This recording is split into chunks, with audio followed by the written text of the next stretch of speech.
Hey everybody, welcome back to the channel. Today we're talking about a really sensitive and hard to talk about subject, which if you're unfamiliar with what has happened in the past couple days, a prominent online Twitter astrologer, Danielle Johnson, otherwise known as Danielle Ayoka, otherwise known as MysticxLipstick,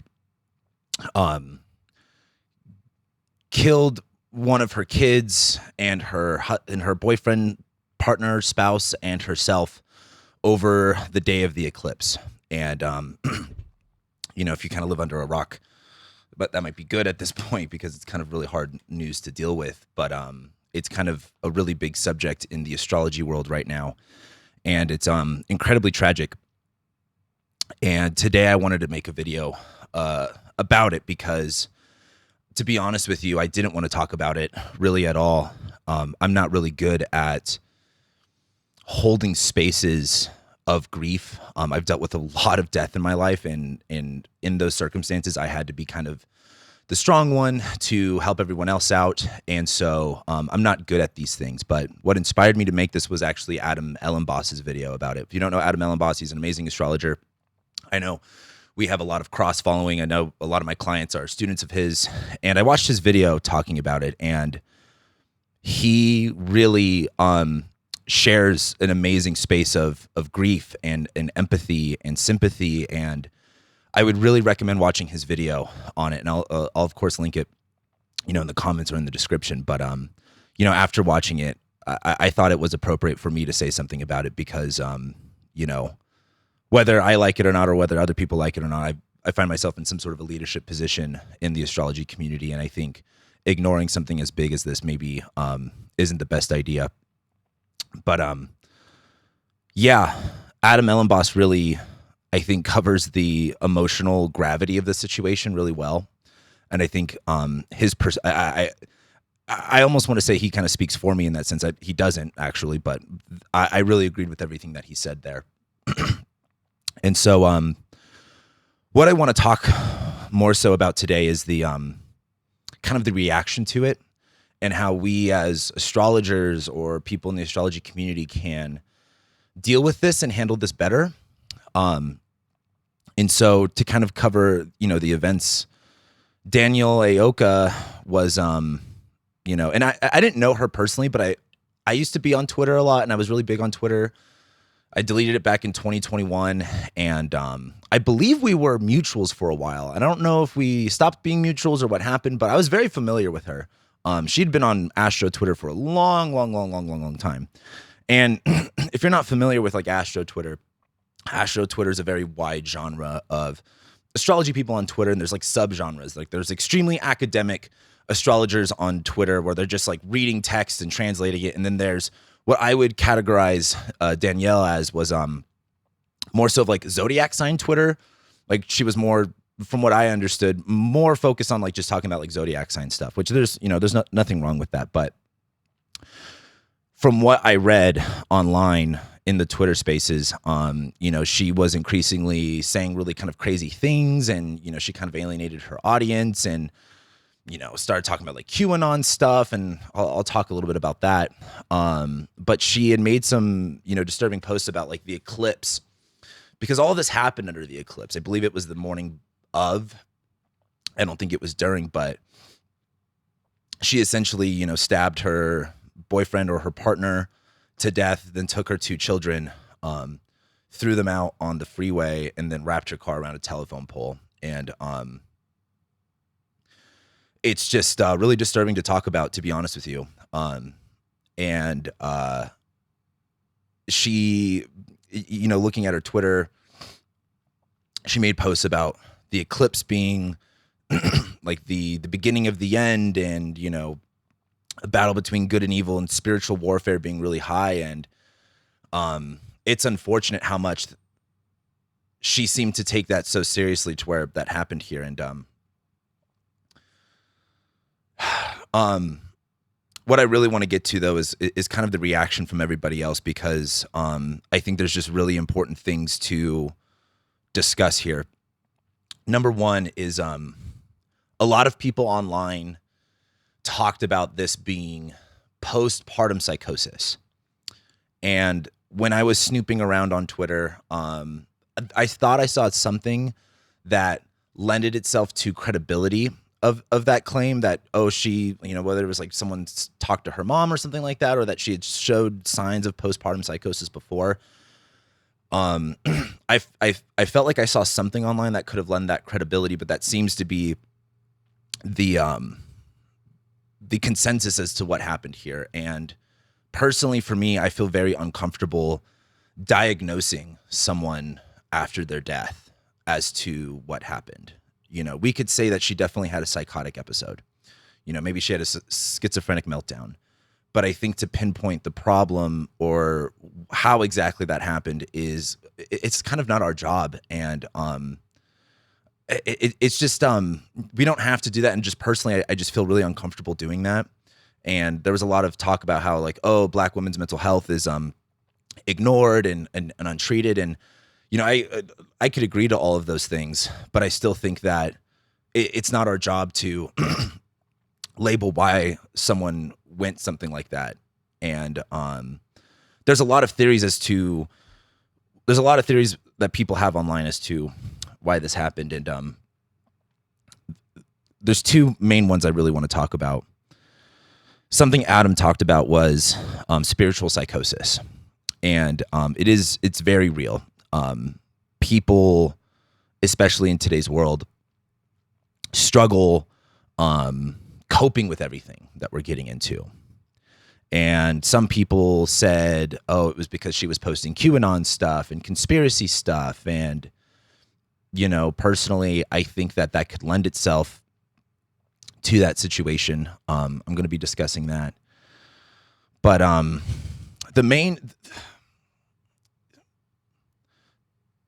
number one, the reaction I saw in the community was 70% of people, and when I say the community, I mean the astrology community on Twitter, which unfortunately, if you want to get more involved in community, in astrology, Twitter is where everyone seems to be at, but Twitter, a lot of the adults have left, and now it seems to be a cesspool of gossip and drama and people attacking one another. I've had that experience before. I've even had clients come to me having that experience before, and it's very unfortunate because I find astrology to be incredibly inclusive. We all get to share our own, personal stories with astrology, but on the in the Twitter sphere, it's mostly toxic people talking out the side of their neck, attacking one another, and I saw a lot of that. However, 70% of the people on Astro Twitter actually did a really good job of holding a space of grief. Someone took the life of their child and, someone else and themselves. And that's not, we can say that is bad. That is evil. Those are not good things, while still also respecting the space that this is a really fucked up event. And it's not good. However, there was about 30% of people I saw online that went instantly into attacking her and saying, oh, I told you so. I told you there was something wrong with her and that you can't trust her and I'm right, blah, blah, blah, blah, blah.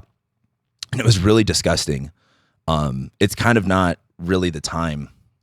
And the thing I thought about when I saw those posts of people, almost celebrating her death was like, would you want people to celebrate your death?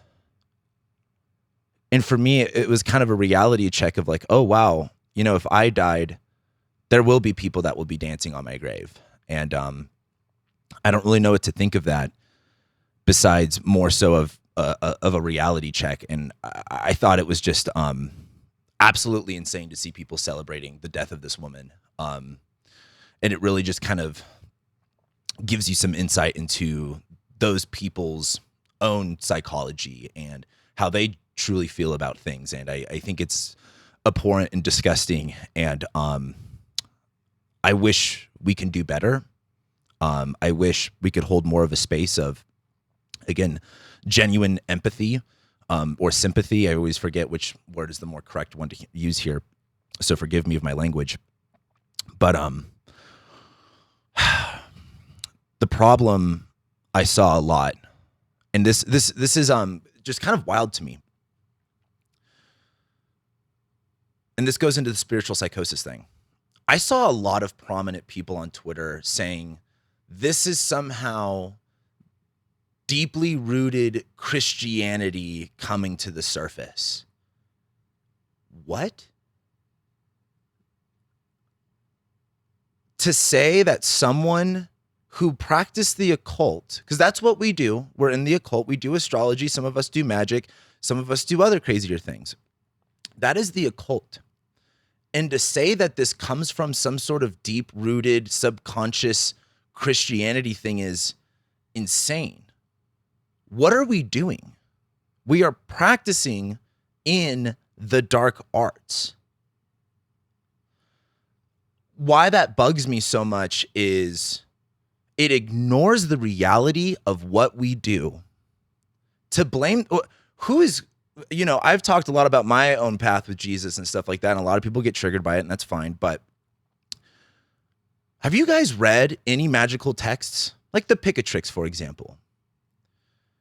When you get into the dark arts and the occult, there is some fucked up shit in these books. And the spiritual universe is very, very real. Whether you agree or believe in it or not, demons and negative energy is very, very real. And when you work in the occult or magic or even astrology, you are having a closer contact with that energy more than you probably believe. And I think for someone to say that it's somehow without any evidence, it's coming from deep-rooted Christianity and not what actually we're doing here is so ignorant. This is the thing. In any religious sect, whether that's Christianity, Islam, whatever, you're going to find extremists. And this kind of comes to another point I want to make about defending astrology. It's like, this wasn't astrology's fault. People can have spiritual psychosis in any religion or any experience. However, we need to be realistic about what it is we're doing here. We are fucking with things that are very powerful. And to blame something else that we're not fucking with for the thing that we actually are is incredibly ignorant and bypassing. I have no idea what Danielle Ayoka's beliefs were. From what I understood, she did not share anything relatively related to Christianity and that she was much more into magic stuff. From what I understand, and I might be wrong, but that's what this is. And that leads me to, all of my points kind of blend in together here today. Spiritual bypassing.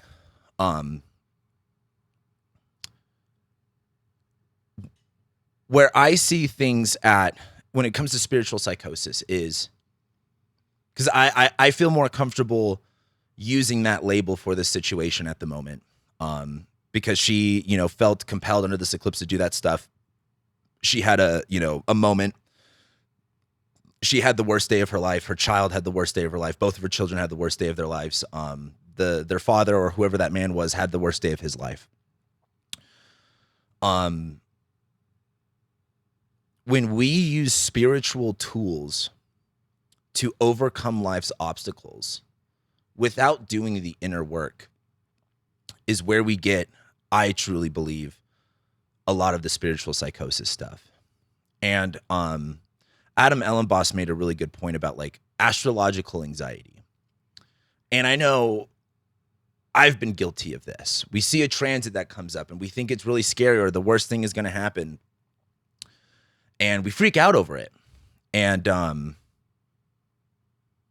9 times out of 10, it's never as bad as we think.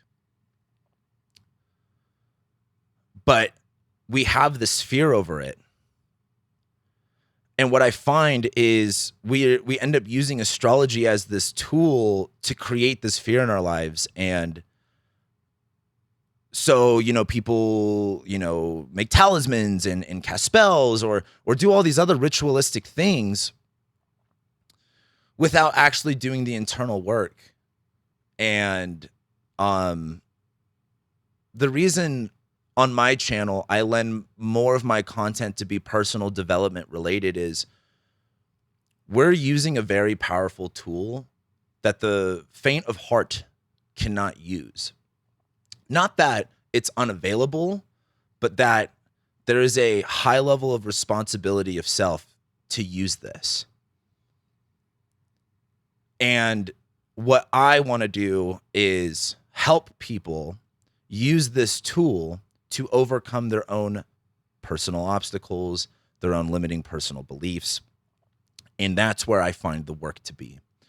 You can't spiritualize your way out of like a mental crisis. Genuinely. You can't do that.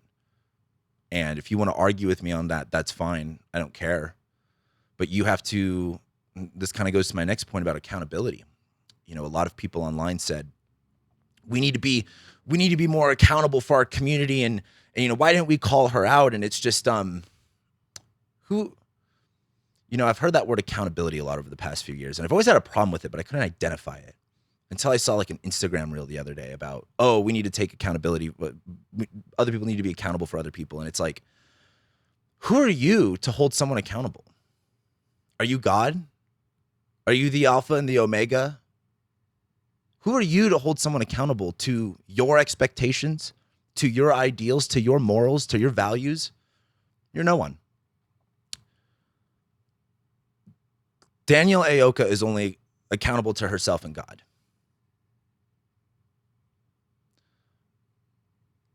I think with that being said, a lot of people lack the self-accountability.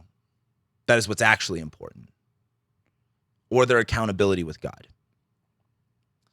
And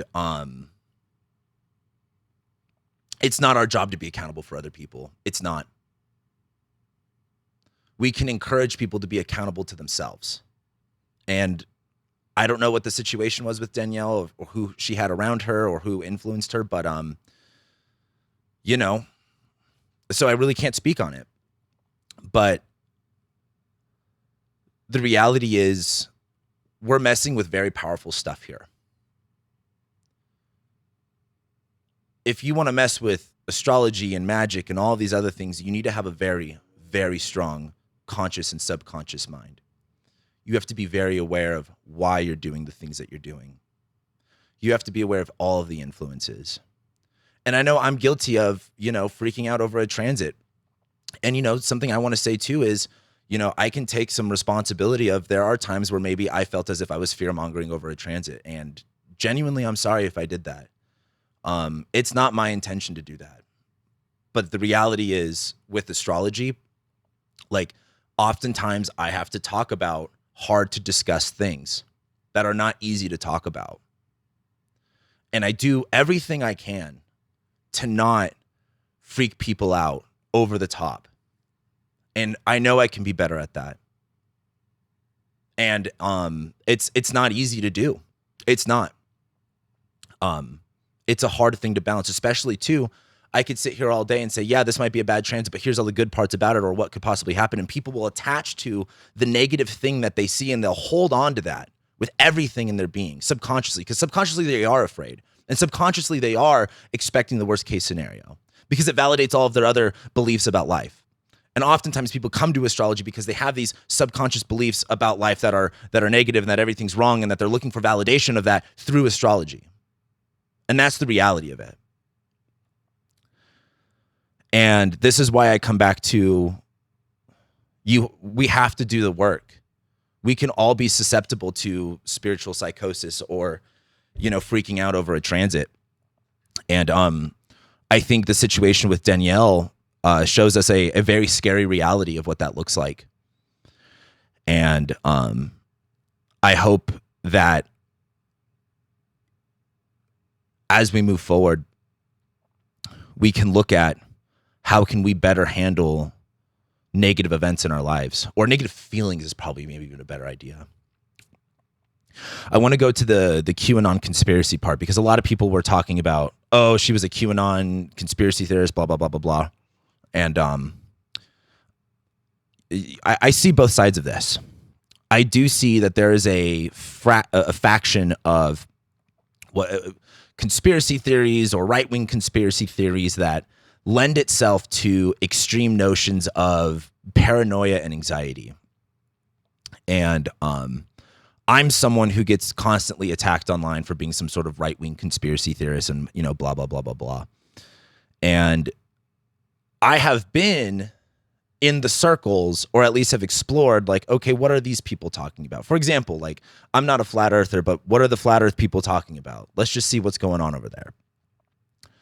And I see that. I see a lot of the, you know, extreme fear pushing. And what's hard for me is, where my beliefs come from is, I think if you think everything in the world is how it should be and everything is not some sort of not a part of some sort of a bigger plot or timeline, I just think you're mistaken. If you don't want to believe that, that's fine. You know, there's a lot of things that are conspiracies, and people would rather not question what they see and would rather take things at face value and, you know, be lied to constantly. And that's fine. People are allowed to believe whatever they want to believe. However, I could speak from experience of when you kind of wear those kind of lenses of the world of, you know, there's a deeper conspiracy to things going on and there's other problems going on, it could then spiral down.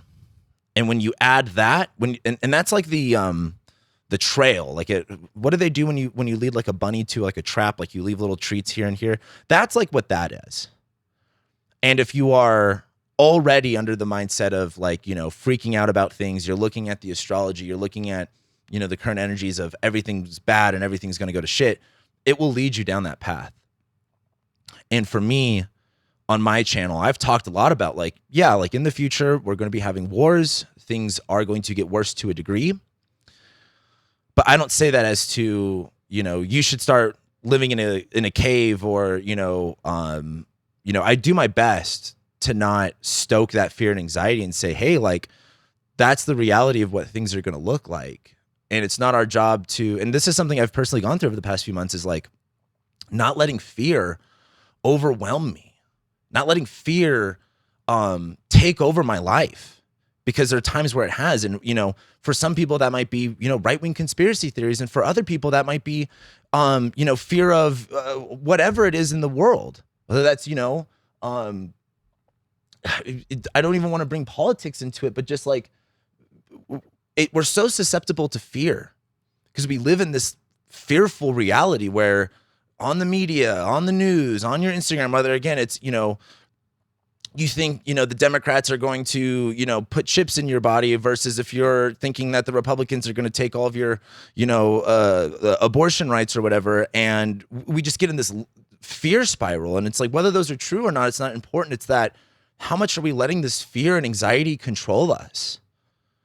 And it's so important to, like, actually recognize that, because I think, unfortunately, what happened with her was that those fears and anxieties spiraled out of control.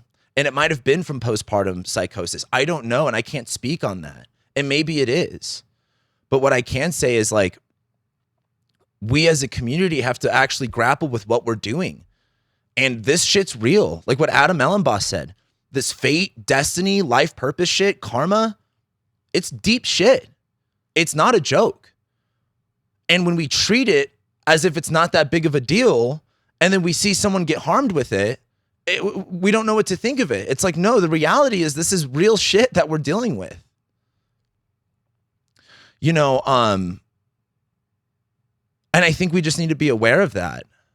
And rather than, you know, acting as if this was a one-off instance, you know, people genuinely, and again, like, I've joked about this before because I just have a darker sense of humor, but, like, I know I have followers that are schizophrenic or that, you know, struggle mentally. I've got a couple people that harass me through emails all the time that are genuinely disturbing. They are genuinely disturbed. And as an astrologer, as someone with a platform, it's hard to watch. It's hard to see and have those encounters and interactions. And defining where the boundary is or what you do or don't do is not easy stuff. And I think I can't speak to where those people come from, but I just think the main message I wanted to get out of here is what we're doing when we're fucking with astrology or magic or the occult or whatever is very, very real. And I would analogize it as the drug spectrum. Some people just smoke weed. And then a couple people might do a little bit of cocaine. And then there's people that do oxys, that do benzos, that do heroin, that do PCP, that do tranq, that do fent. And you need to be careful about how far into the drug world you're going. Because you will, for example, like, if you do like coke or meth, like you might one day become addicted and you didn't even think you would be. One day you might get into the occult and then you spiral down and down and down. And one day you find yourself freaking out. And you never thought that could happen. And so I think it's important to look at what we ingest as information. And for that's not to be completely ignorant of things that are going on, but to really, I think, take accountability of our own fears and anxieties. And that's not easy to do. I'm not sitting here saying like, oh, if you can't do it easily, like you're dumb. No, it's extremely hard and it will challenge your soul. And so when I was reading Adam Ellenboss's comments, a lot of people said I had to get out of the spiritual world for a long time. And I don't blame people. This is tough shit to deal with. There's a reason, for me, there's a reason why I just stick to astrology and the magic and the occult stuff has become more and more, or the spiritual stuff has become more and more, I just haven't want to deal with it. It's a lot. And, for me, I've looked at what's going to help me get through things. And, like for me, that's been my path with Jesus. Heaven forbid you talk about that. And I know that triggers you guys and, whatever, that's your own shit.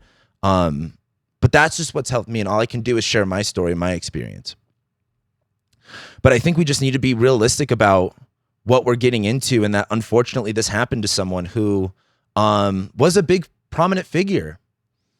And not to say that could happen to you too, but that's the reality we live in. This is what we do. And that can't, and that road, that path is available to, everybody if you're not strong, if you're not, accountable to your own thoughts and feelings. To be honest with you, this is hard for me to say because if I could be honest, it's for me sharing my path with, my own Christianity or Jesus stuff. And I don't even like talking about it because I know people's reactions are always really negative to it. But my next step up for me is praying. I get really scared of praying. I don't know why. I think maybe because I know the power of it and maybe I'm afraid of it. But if I can, I would really recommend you pray for her children, pray for her partner or whoever that man was. And I think prayer and holding the space of grief and forgiveness too. Forgiveness is really, really important. And it's not important for Danielle, it's important for you. It's important for, and I know that's a corny saying, but it's fucking true. It really is. And the last thing I want to talk about, because I could yap on this for a long time, is there was a LA Times hit piece about it, and about astrologers and blah blah blah blah blah. And again, I can't recommend Adam's video on this enough because I just think he really hit the nail on the head in all of this. But he talks about, first, you don't have to defend astrology, and I really liked that. But then he also goes like, it's okay to defend astrology. And if you've been watching me for a long time, my first delineation episode is about defending astrology. And I think you should defend astrology. Religion has helped millions, if not billions, of people get out of their bad ways, while at the same time has been weaponized. And whether you want to call astrology a religion or not, I think that's kind of more of a gray area. We're here because we get something very valuable and powerful out of astrology. We're here because it has done something to enhance our lives. And, I think you should defend astrology in this. The eclipse didn't make her do that. She decided to do that. And she's the one accountable for her actions. We, as the spiritual astrology community, we are not accountable for her actions. She is. And she will have to, again, face her maker. She will have to go through whatever she has to go through. We're only accountable for ourselves and our actions. And the more that we can hold self-accountability, the more I think we could do better. Because when we put accountability to everybody else, that creates a irresponsible world. A responsible world, a responsible person looks like taking responsibility and accountability for themselves. And, again, I know this video, people are going to have different views on it. People are going to say I'm wrong in some sort of way or criticize me. And, that's fine. The hard part about making videos or having a public platform is literally no one ever agrees with everything that you say. And I think that's kind of the cool part. Maybe one person agrees with everything that I said here. And so I just say that to say like, hey, like I could recognize where maybe I'm wrong about something here, or maybe I don't have the right idea, but these are just my thoughts on it right now. They're not facts. They're not like, in concrete or in stone. I just wanted to share how I feel about it. And I really want, I really literally hope and pray that you guys, I want to say seek help. It's just I don't always find the mental health complex helpful in a lot of ways. I really don't. And I think that's why we're in astrology. Hell, half my fucking clients are therapists themselves. And so I think help, when I say seek help, that might look like literally touching grass and going outside. That might look like forgiving your enemies. That might look like embracing your loved ones. That might look like picking up that hobby that you're scared that you've ignored. That might look like, crying about something. I think seeking help looks a lot of different ways. But I think seeking help looks like opening up to something greater. Like I said, I could talk about this all day, and like I said, I genuinely don't like talking about this stuff. I didn't want to, but after watching Adam's video, I felt very compelled to do so, and that it was kind of my duty. And I really hope that, again, we can pray for her and her fucking child. I pray for the people that are so wicked in their hate for her that they felt compelled to celebrate her death in this really tragic incident. I pray for the people that were really affected by this, because I know a lot of people have been deeply affected by it. A lot of people have such strong emotional connections to things that it's hard to separate themselves from those things, and I understand that. I pray that we look at these times that we're going through and that we have the strength to overcome, and that we have the strength to get through, and that we have the grace of God to be more empowered and to enjoy our lives and to not be so afraid of everything that's going on, because I think fear is the devil, fear is evil. And I've been trying to emphasize that more on my channel. I know I could probably do better, and I think I will. But I think I'm going to leave you guys off with that. I really love and appreciate you guys. Like I said, I'm generally praying for you and everyone and her family. And I'll see you guys around.